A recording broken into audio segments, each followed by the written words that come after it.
Hi hello friends, എല്ലാ കൂട്ടുകാർക്കും പുതിയൊരു റിവ്യൂയിലേക്ക് സ്വാഗതം. എല്ലാവർക്കും ഗുഡ് മോർണിംഗ്. അപ്പോൾ നമ്മുടെ പ്രകാശനും അതുപോലെ തന്നെ വിക്രമൊക്കെ ഭയങ്കര അഹങ്കാരത്തോടു കൂടി തന്നെ അവിടെ നിന്ന് അങ്ങോട്ട് പോകുക കേട്ടോ.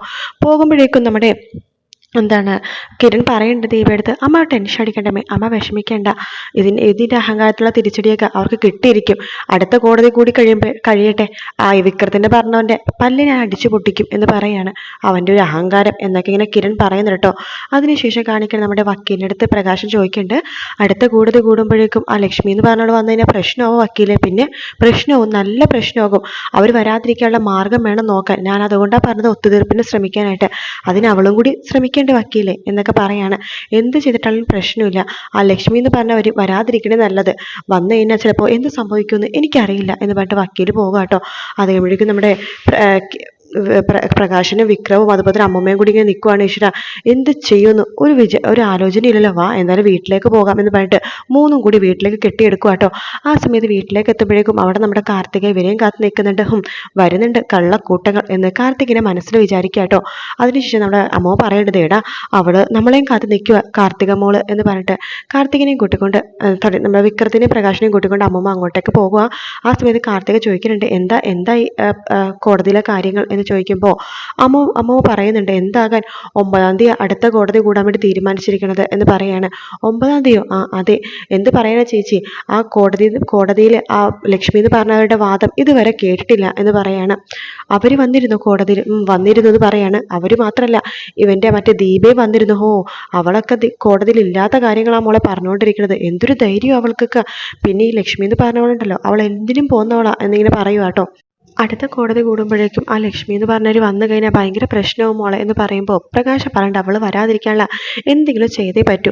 അവൾ വന്നു കഴിഞ്ഞാൽ പ്രശ്നമാവുമെന്നാണ് പറഞ്ഞതെന്ന് പറയുമ്പോൾ നമ്മുടെ വക്കീൽ വാദിച്ചില്ലേ അച്ഛാ, കൈലാസ് വക്കീൽ എന്ന് കാർത്തിക ചോദിക്കുമ്പോൾ പ്രകാശം പറയണ്ടില്ല മോളെ, കൈലാസ് വക്കീലിനെ വാദിക്കാനൊന്നും പറ്റിയില്ല, അടുത്ത 9-ാം തീയതി കൂടാന്നാണ് പറഞ്ഞിരിക്കുന്നത്. അന്ന് ആ ലക്ഷ്മിയുടെ വാദം കേട്ട് കഴിഞ്ഞാൽ കോടതി എന്തെങ്കിലുമൊക്കെ തീരുമാനം എടുക്കും. എനിക്ക് നല്ല ടെൻഷനുണ്ട്. കോടതിയിൽ അവൾ വരാതിരിക്കാനായിട്ട് എന്തെങ്കിലും ചെയ്തേ പറ്റൂ മോളെ എന്ന് പറയുമ്പോൾ, അതെ അച്ഛാ അതിനെന്തെങ്കിലും ചെയ്തേ പറ്റും. അവർ വന്നു കഴിഞ്ഞാൽ എനിക്കിപ്പോൾ ടെൻഷൻ ഉണ്ടെന്ന് പറയാണ്. അതെ, അവൾ വരാതിരിക്കാൻ ഞാൻ എന്ത് വേണമെങ്കിലും ചെയ്യും, അവൾ ഇല്ലാതാക്കാൻ ഒരിക്കലും മടിയില്ല എന്ന് പറഞ്ഞിട്ട് പ്രകാശനകത്തേക്ക് കയറി പോവാട്ടോ. ആ സമയത്ത് വിക്രമം പറയണ്ട, അതേ ചേച്ചി അവർ വരാതിരിക്കാൻ ഞാനും എന്ത് വേണമെങ്കിലും ചെയ്യും എന്ന് പറഞ്ഞിട്ട് വിക്രം അകത്തേക്ക് പോവാണ്. അതിനുശേഷം അമ്മ പറയുന്നുണ്ട് നമ്മുടെ കാർത്തിക അടുത്ത്, എൻ്റെ മോളെ ആ ലക്ഷ്മി എന്ന് പറഞ്ഞവളെ കാണണം, എന്തൊരു തൻ്റെയാണെന്ന് അറിയാവോ, അവൾ ആ ദീപനെ പോലെയല്ല, അവൾക്കൊരു 6 അരടി പൊക്കമുണ്ട്, അതിനൊത്ത ശരീരമാണ്, ആണുങ്ങളുടെ നെഞ്ചുറുപ്പ് അവൾക്ക്, അവളെ കാണുമ്പോൾ തന്നെ ആർക്കായാലും പേടിയാകും എന്ന് പറയാണ്. അല്ല, അവർക്കൊരു മോളുണ്ടെന്ന് പറഞ്ഞിരുന്നല്ലോ അമ്മമ്മേ, ആ മോൾ ഇപ്പോൾ എവിടെയാ? അവളുടെ അല്ലേ മോൾ, അവളെപ്പോലെ തന്നെ 6 പൊക്കമുള്ള ഒരു അഹങ്കാരി ആയിരിക്കും അത് എന്ന് അമ്മ പറയുമ്പോൾ, ചിലപ്പോൾ അച്ഛനെ പോലത്തെ സ്വഭാവമാണെങ്കിൽ അങ്ങനെയാണെങ്കിൽ ഭാഗ്യമാണ്, പക്ഷെ അങ്ങനെ ആവാൻ ചാൻസ് കുറവാ മോളെ എന്ന് പറയണം. സാധാരണ ഇങ്ങനത്തെ അവളുമാരത്തെ പോലത്തെ സ്വഭാവമുള്ള മക്കളെയാ കിട്ടാറ് എന്ന് പറയാണ്. എന്തായാലും അടുത്ത കോടതി കൂടുമ്പോൾ അവൾ വരാതിരിക്കണേ നല്ലത്. വന്നു കഴിഞ്ഞാൽ എന്തോ ആകുമെന്ന് അറിയില്ല. എന്തോ ആവാനാ, എൻ്റെ അമ്മക്ക് ആകെ ടെൻഷനാ മോമേ, അമ്മ ആകെ വിഷമിച്ചിരിക്കുക. മോൾ അമ്മയുടെ അടുത്ത് പറയാൻ, വിഷമിക്കുമെന്ന് വേണ്ട, എല്ലാം ശരിയാവുമെന്ന് പറ കേട്ടോ.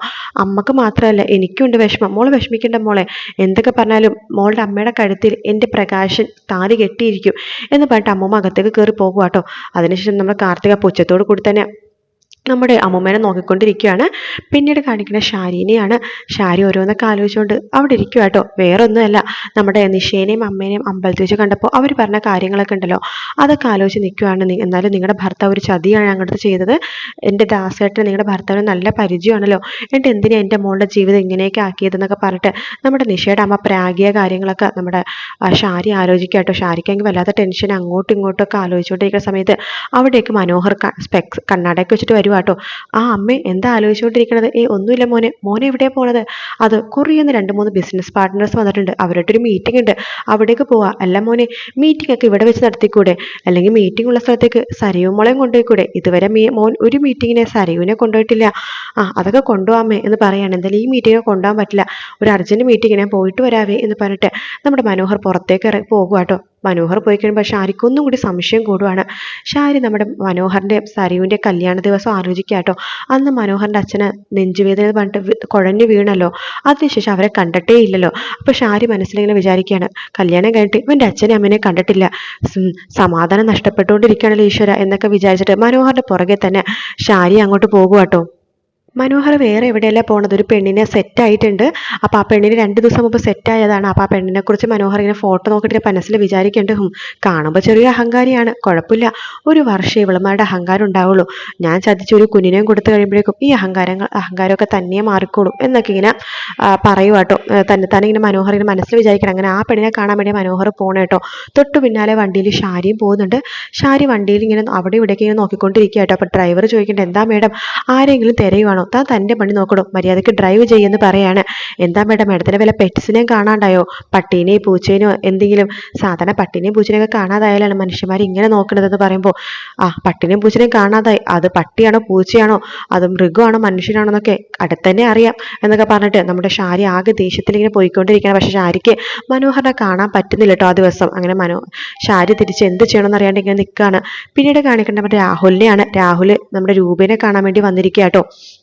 അതിനുശേഷം രൂപ എടുത്ത് രാഹുൽ പറയുന്നുണ്ട്, കുഞ്ഞിൻ്റെ 28 വരാൻ പോണത്, എനിക്ക് ആ കുഞ്ഞിൻ്റെ കരച്ചിൽ കേൾക്കുമ്പോഴേ ദേഷ്യം വരും രൂപയെന്ന് പറയുമ്പോൾ, എന്തിനാ ചേട്ടൻ ഇങ്ങനെയൊക്കെ പറഞ്ഞത്, അതൊരു കുഞ്ഞു കുട്ടിയല്ലേ, പിന്നെ ചേട്ടൻ്റെ കൊച്ചുമോളല്ലേ അത്, കൊച്ചുമോള് അവൻ്റെ മോളല്ലേ അത്, എനിക്ക് കാണുന്നതേ ദേഷ്യമാണ്, അങ്ങനെ പറയല്ലേ ഏട്ടാ എന്ന് പറയാണ്. അല്ല രൂപേ, ഞാൻ പറഞ്ഞ കാര്യം എന്തായി, നീ ആ ചന്ദ്രസേനെ ഇല്ലാതാക്കണ കാര്യം അതൊക്കെ ഞാൻ കറക്റ്റ് സമയത്ത് ചെയ്തോളാം ചേട്ടാ എന്ന് പറയാണ്. എന്നാലും ആ കുഞ്ഞ് ഇല്ലാതാവണം, എങ്കിൽ മാത്രം നമ്മൾ വിചാരിച്ച പോലെ കിരണിനെയും സരിയൂനെ ഒന്നാക്കാൻ പറ്റൂ. എൻ്റെ ചേട്ടാ, സരിയൂനെ കിരണിനെ ഒന്നാക്കിപ്പിക്കുന്ന സമയത്ത് ചേട്ടൻ സരിയൂനെ വേറെ വലിയ പയ്യന്മാർക്ക് കെട്ടിച്ചു കൊടുത്തൂടെ, നീ എന്താ രൂപ ഇങ്ങനെയൊക്കെ പറയണത്, നിനക്കെന്താ സരിയു നിന്റെ മരുമകളായിട്ട് വന്നോന്നില്ലേ? അതൊക്കെ ഉണ്ട് ചേട്ടാ, പക്ഷേ കല്യാണം ഇല്ലാതായാലും ഒരിക്കലും കിരൺ വേറൊരു കല്യാണം കഴിക്കുമെന്ന് എനിക്ക് തോന്നണില്ല, അതൊക്കെ നിന്റെ തോന്നല രൂപേ. സരിയു കല്യാണം ഇല്ലാതായി കഴിഞ്ഞാൽ തീർച്ചയായിട്ടും കിരൺ സരിയുടെ കഴുത്തി താലി കിട്ടും. അപ്പോൾ കല്ലുമോനോ എന്ന് രൂപ ചോദിക്കുമ്പോൾ, എന്തൊക്കെ പറഞ്ഞാൽ കല്ലുമോനെ കണ്ട് എനിക്ക് ആ കുട്ടിയെടുത്ത് ഭയങ്കര ഒരു ഇഷ്ടം തോന്നുന്നുണ്ട് എന്ന് രൂപ പറയാണ്. അപ്പോൾ നിനക്ക് ചന്ദ്രസേനോട് ഇഷ്ടം തോന്നുന്നുണ്ടോ? എന്താ ചേട്ടാ ഇങ്ങനെയൊക്കെ പറഞ്ഞത്, വേറെ ആരുടെ ഇഷ്ടം തോന്നിയാലും ചന്ദ്രസേനോട് ഒരിക്കലും എനിക്കൊരു ഇഷ്ടം തോന്നത്തില്ല, നീ പതുക്കെ മാറി മാറി വരുവാ രൂപേ. ഒരിക്കലും ഇല്ല ചേട്ടാ, ഞാൻ ഒരിക്കലും മാറില്ല എന്ന് രൂപയും പറയുന്നുണ്ട്. ശേഷം കാണിക്കണം നമ്മുടെ ഷാരി ആകെ മനസ്സ് തകർന്ന് തിരിച്ച് വീട്ടിലേക്ക് വരുവാട്ടോ.